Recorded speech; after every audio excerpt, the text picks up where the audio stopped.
So a cheaper solution that was not created with accessibility in mind solved a problem for you. It did. And an expensive solution that was created with accessibility in mind didn't help you one little bit. No, not at all. How user research with people with disabilities fuels innovation. The new international standard ISO 30071 Part 1 expanded the idea of accessibility from just web and mobile to other digital products, for example kiosks or ATMs, these sorts of things that at the moment are not accessible. What we want to do in this session with a couple of colleagues of mine is to look at some of the possibilities that might open up. I wanted to start off by just enabling people who are watching to understand a little bit about you. So Toby, if you want to kind of start with like why is accessibility important for you? Well, accessibility is important for me both for professional and personal reasons. So from the personal standpoint, I've grown up with a rare neuromuscular disability, and accessibility is very important for me to access and interact with the world. Professionally speaking, I'm a diversity and inclusion architect. I work with clients to really enable them to hardwire inclusivity into their business culture and architecture. A large part of that is about accessibility as well. And I first got into accessibility, I suppose, in a professional sense at the BBC when I was working in the accessibility team as part of the user experience and design service that we had. Thanks, Toby. Yak, so you know, why accessibility for you? Why is it so important? Going back lots and lots of years, it seems, I was in a very customer-focused role, seeing lots of members of the general public, and became aware that lots of people were struggling with things like filling in forms, accessing websites, and journeys weren't joined up. There were always things that stopped people completing what they wanted to do. So I got more and more into the role of diversity and inclusion, helping people making those journeys more accessible. And it's just developed from there. So I do all aspects now, things like on-site audits, obviously looking at WCAG standards, looking at joining up journeys, mobile accessibility, and as you've mentioned, more innovative things like RFID, NFC things, and going into speech as well now. So, I mean, that's why I brought the two of you together, because I've had interesting kind of like innovative conversations with both of you. I've done loads of innovation in places where people have come to me with a challenge. So, you know, when I left the BBC, TechDIS, who are the technology advisory service for kind of colleges, they phoned me up and they said, could I, they had this competition that they were putting out there, could I help them judge it? There was a couple of things, and one of them was about gesture recognition, and about how gesture recognition might potentially be helpful for people who use gestures either as in a language, so a sign language or something like that, or maybe for controlling devices. I took one look at this thing and kind of went, I don't want to judge that, I want to win it. Because I'd done some bonkers stuff at the BBC because we had the challenge of, you know, how do you get games to help kids learn accessible for everybody? They not only did they give me the hardest challenge I think I've ever had, but they gave me quite a lot of money to back it up. So if they said, if you need to go off and do, you know, completely breakthrough things, go for it.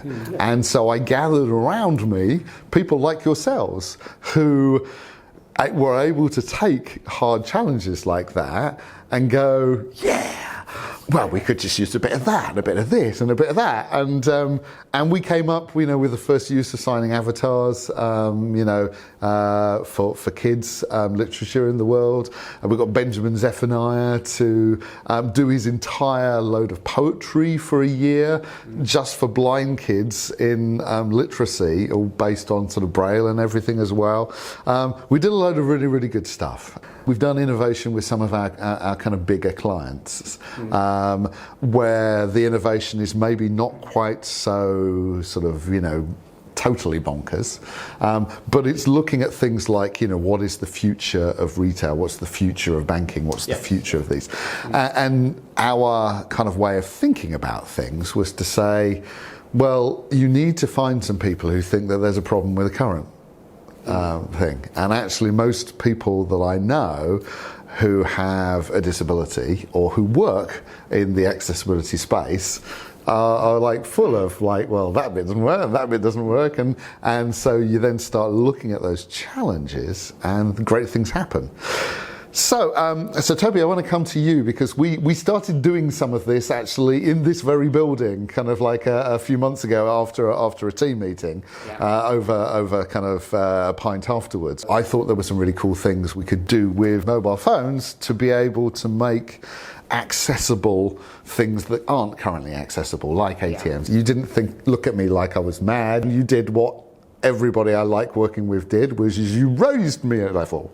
Just so that people can kind of get kind of like where you're coming from in terms of how tech works for you. Could you just take us through how you use technology to be so effective in your work and your personal life? Yeah, so I've adapted technology to fit around me and suit me and the tasks that I need to complete. And that could be, a lot of what I do is on my iPhone because it's touchscreen. The screen is small enough that I can reach it because my arms and hands don't move very much, through to speech-to-text software on my laptop so that I can create documents and things like that, through to technology within my home. So using the Amazon Alexa, for example, so that I can control the thermostat, or that I can call my carers at night should I need, when I need their help. So I've developed technology to support the things that I need to do. And the use of apps on my phone really helps me interact with the physical world. So an example would be I use the Trainline.com app to buy train tickets because it's easier for me to buy tickets on the phone, to be able to show the person on the train my ticket rather than actually have to physically handle a little bit of paper. Mobile is my first choice of technology, partly because of the screen size, and it's really important that any apps or systems that we use really do think about really good app development, and actually that the app is not just some sort of secondary thought, that they've really put some thought into creating a really good quality app to use. Those are technologies that really work for you in just your daily life. We talked about ATMs. You want to just tell me about how you feel about ATMs? Well, they're hopeless. I can't use ATMs independently. I can't reach the ATM. I can't push the buttons. Even if I could push the buttons, I would have to stretch even further to get the cash.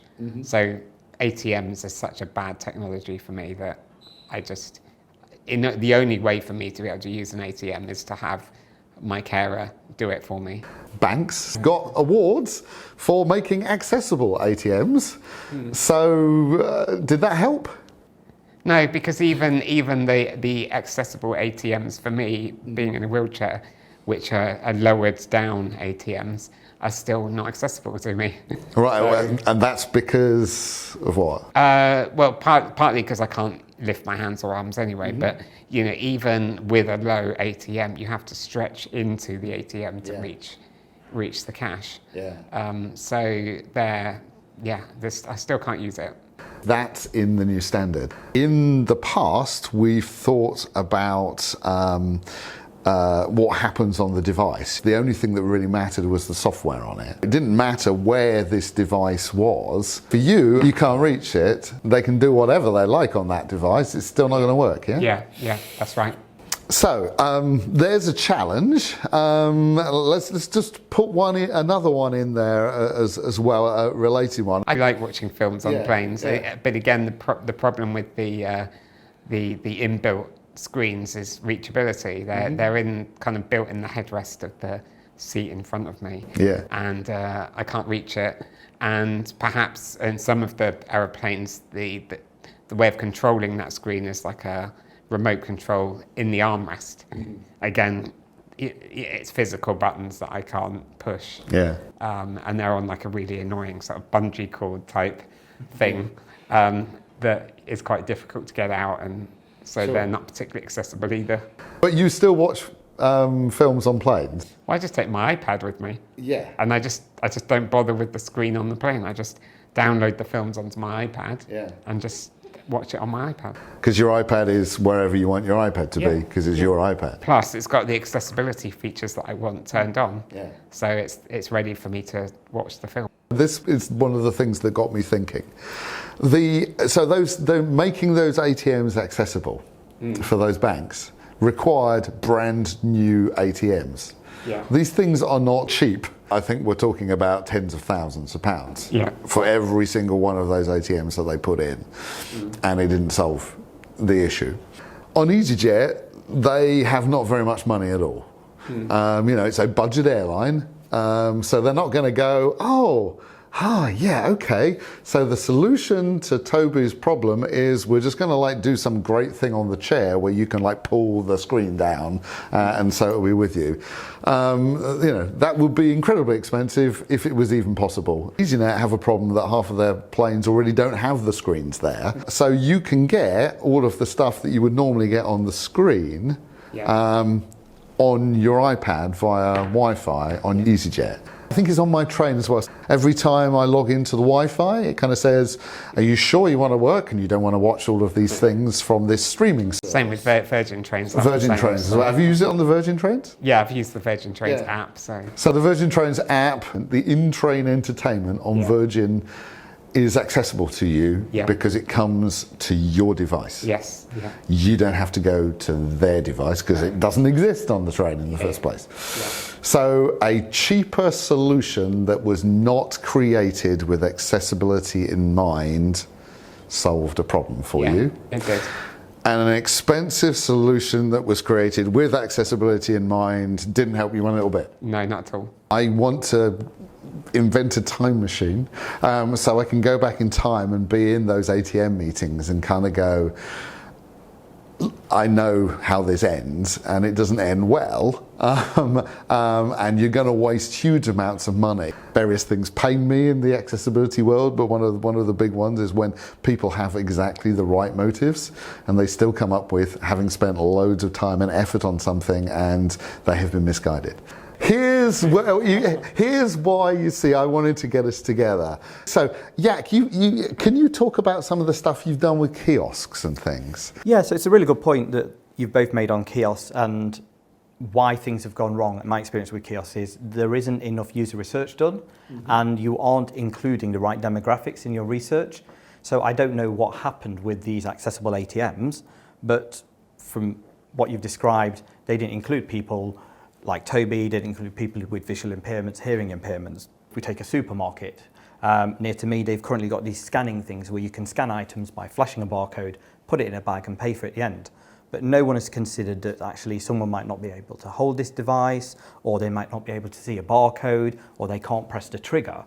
And what a lot of organisations are doing, rightly or wrongly, depending on how you want to look at it, is their reasonable adjustment is there is a member of staff available who can help that person. So for an ATM, you could go into the bank. On an airline, you could ask someone to do it. But from a lot of friends and family who have disabilities that I know or impairments, people want to do things independently, like Toby described.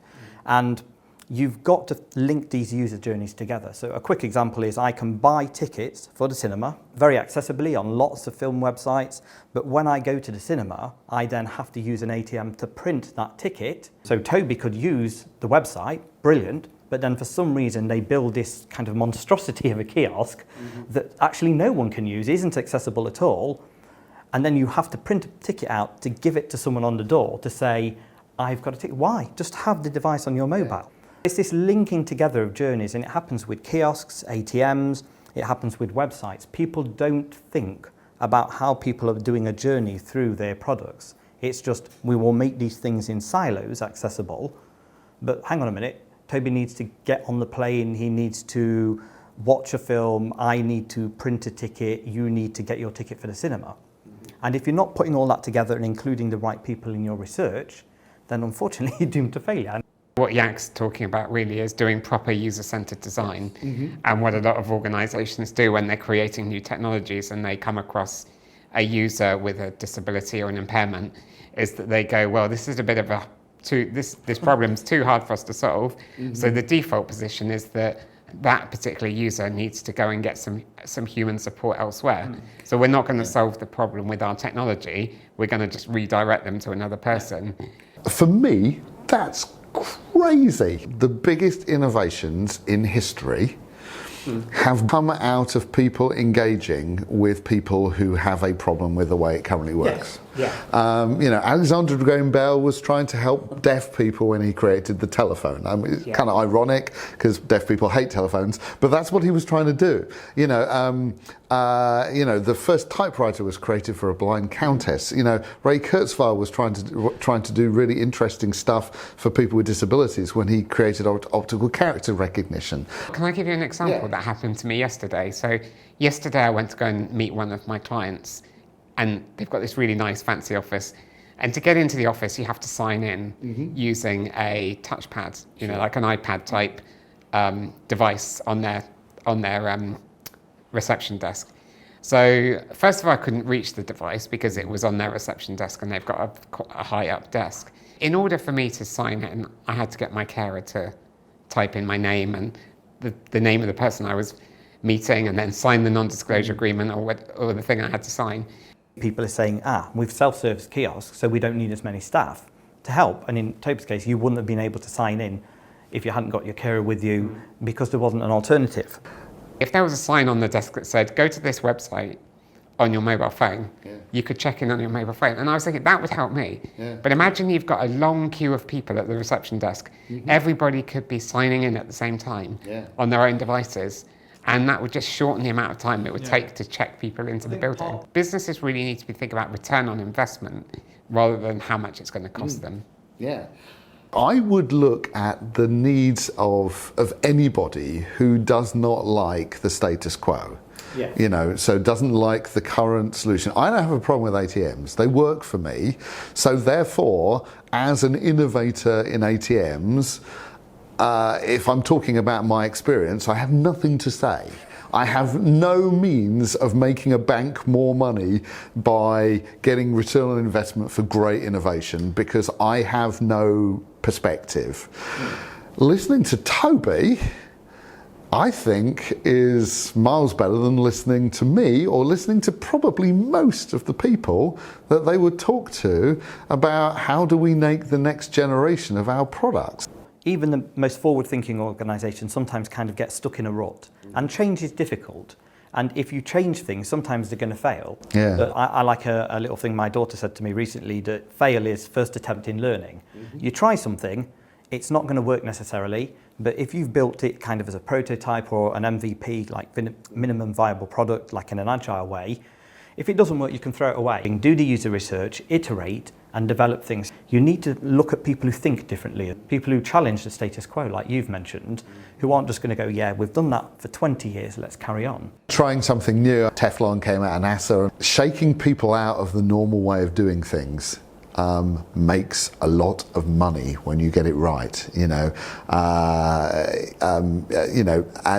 that whole think different thing, that's Steve Jobs.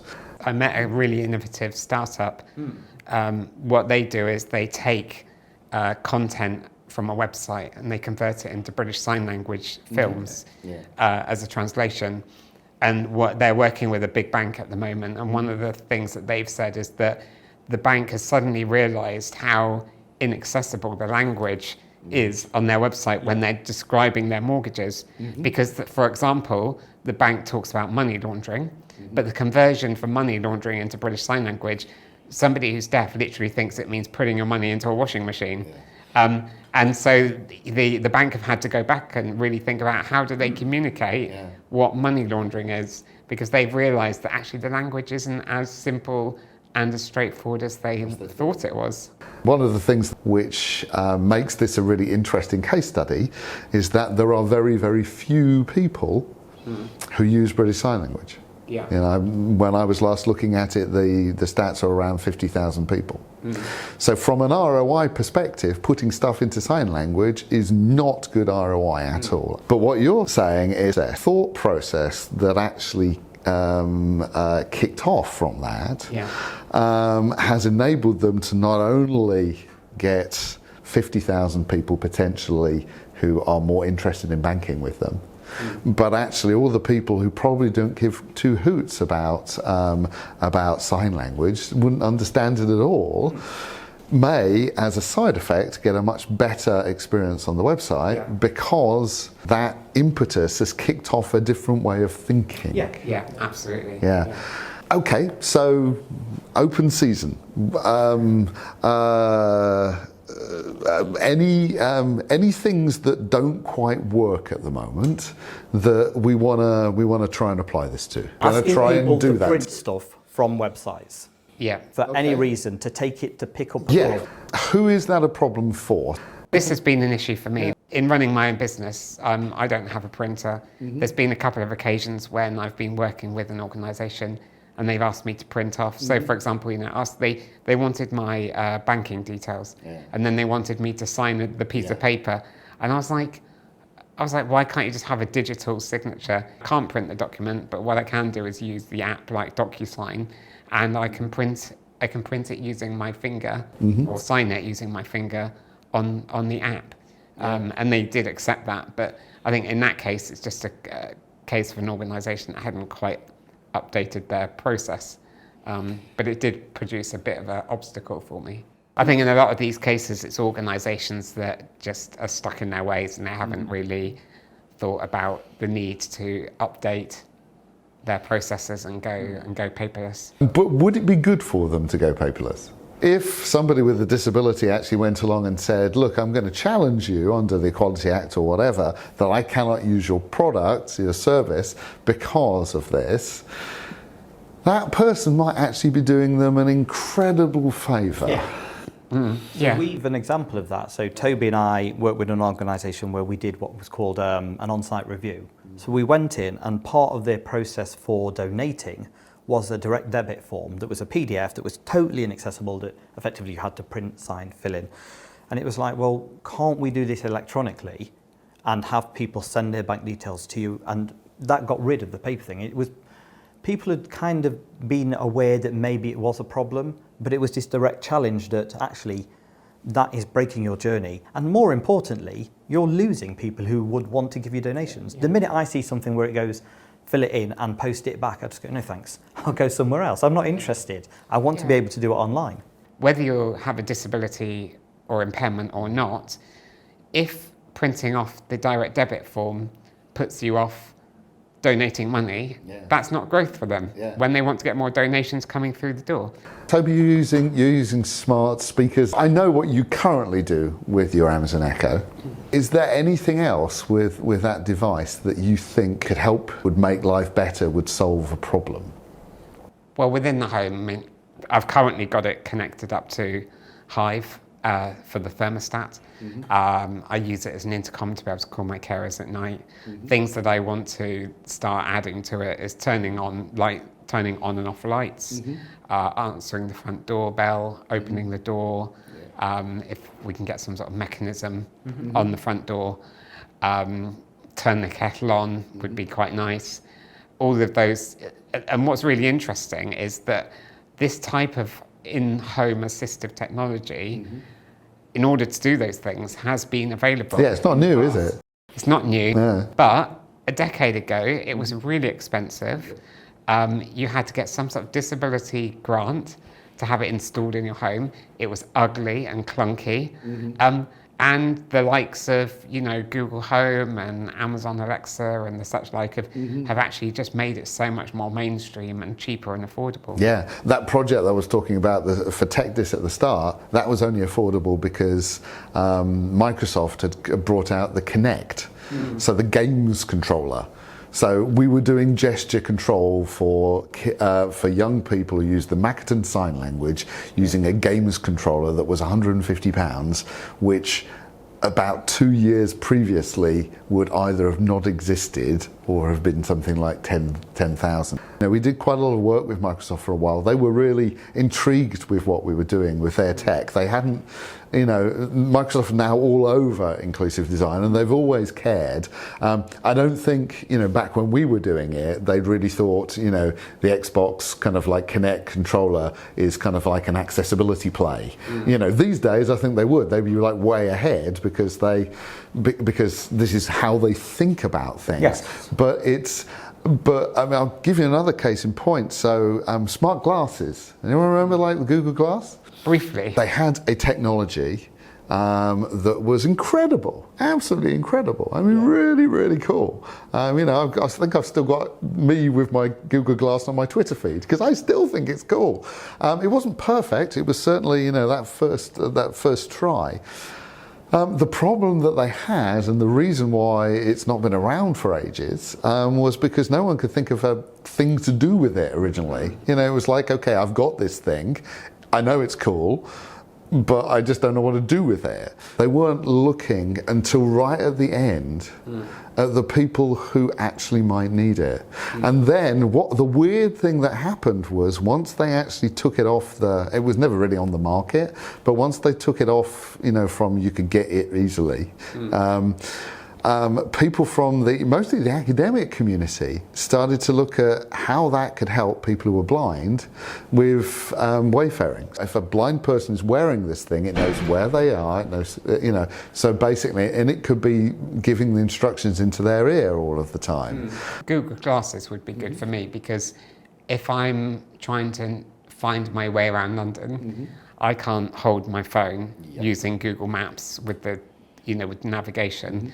But it would be really quite handy to just have a pair of glasses on me so that I could see directions, just simple arrows left and right, getting instructions through audio. So that would be great for me. So actually having if you like, the electronic world in your vision without actually having to hold it, that's a real win. Yeah, absolutely, yeah. There you are. That's loads more people who might want to buy your product.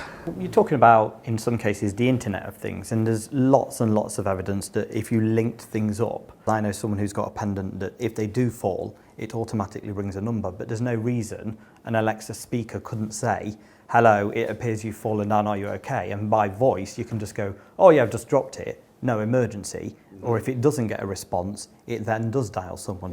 Is user-centered design an opportunity? It takes time and effort, and to do user testing well, especially when it's user research rather than user testing, because it's people unfortunately seem to feel like testing is a necessary thing and research is slightly less necessary. I almost tend to think it's the other way around, but people are not doing this at the moment, and if they started doing it, would it be good for them if they were company? Yeah, because I believe that those organisations will be developing solutions that solve real-world people problems, and it's worth that investment. If you do that, then you will develop solutions that address problems.